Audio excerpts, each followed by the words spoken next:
हम कौन सी रियासत पढ़ रहे हैं? मेवाड़। वैसी की वैसी एक रियासत और थी, बूंदी। कौन सी रियासत थी? बूंदी। हाड़ा चौहानों की रियासत थी। चौहान वंश का शासन था। चौहान वंश में भी किनका? हाड़ा चौहानों का। और इन हाड़ा चौहानों की जो भी राजकुमारियां शादी करके जाती, वो कहलाती हाड़ी रानी। क्या कहलाती थी? हाड़ी रानी। यानी कहाँ की राजकुमारियां? बूंदी की राजकुमारियां। तो अपने लाखा जी भी एक बार किसी एक हाड़ी रानी से शादी करके आए थे। अब शादी को 3-4 दिन हुए, तो एक दिन राणा जी उस रानी के पास में बैठ करके खाना खा रहे थे। तो उसको यूं ही राणा जी ने पूछा कि तुम्हारा मन लग गया यहाँ पर? तो रानी ने कहा जी लग गया। तो भी लाखा जी ने कहा तुम यूं उदास उदास सी रहती हो, तुम यूं अंदर ही अंदर मत रहा करो महल के, तुम थोड़ा बाहर घुमा करो, तुम्हें थोड़ा ठीक लगेगा। और तुम जो है वो कल अपने चित्तौड़ घूम के आना। उस रानी ने कहा नहीं जी, घूम आई चित्तौड़, देख लिया मैंने चित्तौड़। लाखा जी ने कहा अच्छा देख लिया तुमने चित्तौड़? उस रानी ने कहा हाँ। तो कैसा लगा तुम्हें चित्तौड़? तो उस रानी ने कहा अच्छा चित्तौड़ अच्छा। लाखा जी ने कहा अच्छा है बस। उस रानी ने कहा नहीं जी अच्छा है पर बूंदी जितना अच्छा नहीं है। और महिलाओं को अपने पीहर से बेहद ज्यादा प्यार होता है। आपने तो मारवाड़ी में कहावत भी कहे कि पीर की तो चिड़कली चोखी लागे। यानी महिलाएं कभी अपने पीहर की बुराई नहीं कर सकती और ना ही बुराई सुन सकती है। यदि आपको किसी महिला से अच्छे से बना के रखनी है, तो आपको उसके पीहर की धाप धाप के बड़ाई करनी है। अब जैसे ही उसने कहा तो लाखा जी खाना खा रहे थे, पर इस बार लाखा जी का हाथ जो है वो वहीं रुक गया। और लाखा जी ने कहा कि ये बात रिपीट करना वापस। तो उस रानी ने कहा अच्छा है चित्तौड़ भी अच्छा है पर बूंदी जितना अच्छा नहीं है। लाखा जी ने कहा इसका मतलब तूने चित्तौड़ ढंग से नहीं देखा। सही से देख, क्या उधर से फ्रंट से देख, उसका बैक देख, वो गोरा बादल के महल देख, पद्मिनी के महल देख, फिर बता। उस रानी ने कहा देख लिया जी, अच्छा है चित्तौड़, पर बूंदी जितना अच्छा नहीं है। बूंदी बूंदी है। और आप इस बार आना अपने ससुराल, मैं दिखाती हूँ आपको कि आपका ससुराल क्या चीज है। लाखा जी ने कहा हो ही नहीं सकता कि चित्तौड़ बूंदी चित्तौड़ से अच्छा है। तो उस रानी को लगा कि यार लाखा जी गुस्सा हो रहे हैं। तो उस रानी ने कहा नहीं नहीं जी अच्छा है, चित्तौड़ भी अच्छा है, बहुत अच्छा है। लाखा जी ने कहा सीरियसली बता, फाइनल पूछ रहा हूँ, चित्तौड़ अच्छा है या बूंदी?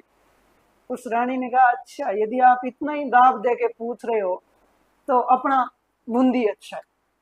अब लाखा जी खाना छोड़ के तनतनाते हुए बाहर आए और बाहर आकर के अपने मंत्रियों को आदेश दिया कि सेना तैयार की जाए, हम बूंदी पर अटैक करेंगे।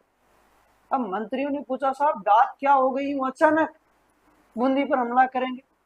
तो लाखा जी ने कहा कि मेरा मानना है कि दुनिया का सबसे अच्छा किला कौन सा है? चित्तौड़। पर रानी का कहना है कि बूंदी जो है वो चित्तौड़ से अच्छा है, तो गिरा दिया जाए बूंदी को। पहली बात तो कि बूंदी चित्तौड़ से अच्छा है ही नहीं। दूसरी बात यदि है भी तो गिरा दिया जाए बूंदी को। तो उन मंत्रियों ने कहा कि सर अभी 4 दिन पहले आपने वहां जाकर के तोरण मारा था, आज वहां जाकर के तलवारें मारोगे तो तुम्हें लोग क्या कहेंगे? शर्म नहीं आती? लोग कहेंगे ठीक जवाई है यार, लड़ाइयां करता घूमता फिरता। तो अभी तो आप एक बार शांति रख लो, और बूंदी का क्या है, 4-6 महीने बाद कर लेना अटैक। लाखा जी ने कहा यह बात नहीं है, पर मैंने कसम खाई है कि मैं जब तक बूंदी को गिरा नहीं दूंगा तब तक मैं अन्न व जल ग्रहण नहीं करूंगा। अब मंत्रियों को लगा कि यार मामला तो सीरियस हो गया। तो मंत्री रानी के पास गए और जाकर के कहा कि क्या कह दिया तुमने डाकी को, मानने को तैयार ही नहीं हो। अब रानी आई और रानी ने धीरे से लाखा जी को कोनी मारी और कहा कि अब मैं आपसे मजाक भी नहीं कर सकती क्या? लाखा जी ने कहा मजाक नहीं, मैंने तुझसे 3 बार पूछा था कि सीरियसली बता चित्तौड़ अच्छा है या बूंदी, तो तूने क्या कहा था? बूंदी अच्छा है। अब मैं दिखाता हूँ कि बूंदी कैसे अच्छा है, मैं गिरा दूंगा बूंदी को। अब मंत्रियों को लगा कि यार डाकी मानने को तैयार ही नहीं है। तो वो जो सामने मंत्री खड़े थे उनमें से एक कोई शाना मंत्री था, वो आगे आया और उसने लाखा जी को कहा कि लाखा जी अपने एक काम करते, अपने चित्तौड़ के किले के बाहर एक कमरा बनाते हैं और उसके ऊपर लिखवाते हैं बूंदी का किला, यानी हम नकली बूंदी बनाते हैं। तो आप एक बार तो उसको गिरा लो, ताकि आपने जो कस्में वादे खाई है वो पूरी हो जाए। और असली बूंदी का क्या है, आज नहीं 4-6 महीने बाद गिरा देंगे, कभी गिरा देना उसको जाकर के। तो अब लाखा जी को लगा कि यार बात तो लॉजिकल है। तो लाखा जी ने कहा मुझे नहीं पता क्या करना है, पर जो भी करना है जल्दी करो, भूख लग रही है मुझको जबरदस्त। चित्तौड़ के किले के बाहर एक कमरा बनाया गया और उसके ऊपर लिखाया गया कि बूंदी का किला। और उधर से अपने अब लाखा जी अपनी सेना लेकर के रवाना हुए और यूं बाकायदे घोषणा करवाई गई कि राणा लाखा अपनी चतुरंगिणी सेना लेकर बूंदी आक्रमण पर जा रहे हैं। यदि किसी ने बीच में आने की कोशिश की तो उसे नस्ते नाबूद कर दिया जाएगा। यूं मतलब माहौल पूरा सेट किया गया था कि वास्तव के अंदर बूंदी पर आक्रमण करने के लिए जा रहे हैं। अब जैसे ही लाखा जी उस कमरे के पास पहुंचे तो मंत्रियों ने कहा साहब वो रहा कमरा, आप तो यहाँ से एक तीर मारो उत्ते में वो कमरा क्या हो जाएगा, ढह जाएगा और आपकी कसम क्या हो जाएगी, पूरी हो जाएगी। अब लाखा जी वहां रुक करके जैसे ही तीर चलाने लगे, उत्ते में सामने से एक यूं सनसनाता हुआ तीर लाखा जी के पास आकर के गिरा। तो लाखा जी ने कहा देखो रे वहां पर क्या माज रहा है, कौन चला रहा है उधर से तीर। तो वहां पर सैनिकों ने जब जाकर देखा तो वो जो हाड़ी रानी थी उसका एक 15 साल का भाई साथ में आया हुआ था, उसका नाम था कुंभाहाड़ा। क्या नाम था, कुंभाहाड़ा। अपने आज भी रिवाज है कि जब बहन की शादी होती है तो उसके साथ में भाई वगैरह जाते हैं ससुराल। तो उस समय एक इस हाड़ी रानी का एक भाई साथ में आया हुआ था 15 साल का, उसका नाम क्या था, कुंभाहाड़ा। वो उधर से तीर चला रहा था। अब सैनिक उसको पकड़ के लेके आए और लाखा जी को कहा कि ये रहा, ये आप वाला साला है, ये चला रहा है उधर से तीर। तो लाखा जी ने कहा क्यों चला रहा है तू। तो उस कुंभाहाड़ा ने कहा कि पहले तो मुझे छोड़ो, और मैंने सुना है कि ये जो आपने कोई कमरा बनाया है ये कोई नकली बूंदी है। लाखा जी ने कहा हाँ, और इसे गिरा करके आप अपने कोई कस्मे वादे पूरा करना चाहते हो। लाखा जी ने कहा तुम साइड में हट जा रहे यार, मुझे भूख लग रखी है भयंकर, और ये जो समय है ये सवाल जवाब का नहीं है, बाद में कर लेना तो सवाल जवाब। उस कुंभाहाड़ा ने कहा नहीं, बूंदी चाहे नकली हो चाहे असली हो, जब तक एक एक हाड़ा जिंदा है आप नकली बूंदी भी नहीं गिरा सकते। लाखा जी ने कहा क्या मजाक कर रहा है। उस दिन लाखा जी ने शायद इस कुंभाहाड़ा को पार्ले जी भी गिफ्ट किए होंगे, पर यह कुंभाहाड़ा नहीं माना।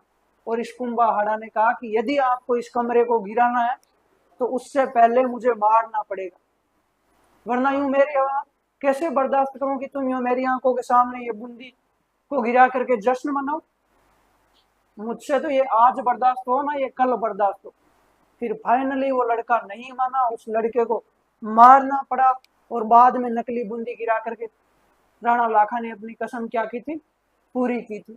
तो इस कुंभाहाड़ा की वीरता के ऊपर अपने राजस्थानी के अंदर क्या खूबसूरत सा दोहा लिखा है कि नकली गढ़ दीदो नहीं बिना गोर गमसान, सिर टूटिया भी ने में फिर असली गढ़ पर आन।